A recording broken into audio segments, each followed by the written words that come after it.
তো গাইস ইতিহাস সাক্ষী আছে বুঝছো, সেটা জানো কি 10টা যদি গরিব পিছনে মাতালের পিছনে ঘোরা যায় 11 নাম্বারটা মাতাল আর গরিব, 11 নাম্বারটা কিন্তু কনফার্ম। আর বড় লোকের পিছনে যদি ঘোরা যায় 10 নাম্বারের পরে 11 নাম্বার বড় লোকটা কিন্তু অবশ্যই তুমিও হতে পারো আমিও হতে পারি। তো সেলিব্রিটির সঙ্গে ঘুরছি, নেক্সট আমারও পালা হতে পারে তোমাদেরও পালা হতে পারে। আর এই যে দেখো অবস্থাটা কি, কালকে যে শপিং হলো আর কি, প্রচন্ড শপিং। আমাদেরকে রাত্রিবেলা ফোন করছে আসার জন্য, আমরা ক্যারি করতে আনতে আনতে আমরা কিন্তু হাঁপিয়ে গেছি। আর আজকে আবারও চলে আসলাম যে পূজা টুজা দিয়া, মানে যে কার্পেট টার্পেট যা হয় সব কিছু দেখতে পারবে ভিডিওটাতে। তো এইভাবে বলো যে আমি সেলিব্রিটি হয়ে ছাড়বই। আমার যখন ফার্স্ট জার্নি আমি শুরু করি তখন আমি বলেছি যে আমি ভাইরাল হয়ে ছাড়বই।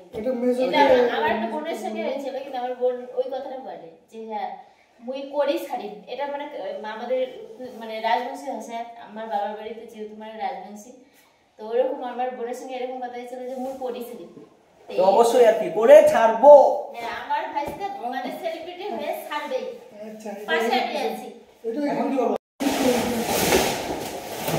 কার্পেটটা কাটিয়ে নিছি, এখন যে কার্পেটটা অ্যাডজাস্ট হচ্ছে না, কিছু কিছু জায়গায় গ্যাপ হয়ে গেছে। যেরকম আমরা মোবাইলে যখন যে হাওয়া বের করি এরকম আমরা হাওয়া বের করছি। দেখো কতটা জায়গা আছে দেখছেন যে ওই দিকটা ফাঁকা আছে সামনের দিকটা। ফাইনালি কার্পেটটা বিছায়া দিলাম, আর একদম কোনা পর্যন্ত আর কি। কারিগরির জন্য যে ছিল আমাদের ছিল হাতে ছিল ব্লেড, আর এই যে একটু আধটু ডাইসের মানে একটু প্রবলেম হয়ে যায়, যেহেতু আর নতুন কাজ টাজ করি নাই। তো যাই হোক এটা হয়ে গেছে, এরকম দেখতে পাচ্ছ এখন একটু আলাদা আলাদা, একটু 3D কিন্তু মডেল হয়ে গেল।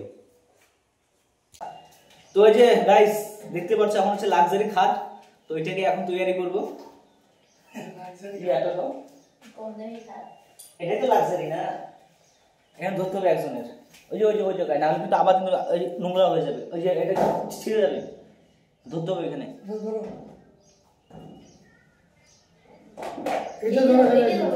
হ্যাঁ ওটা ধরে তো তোমার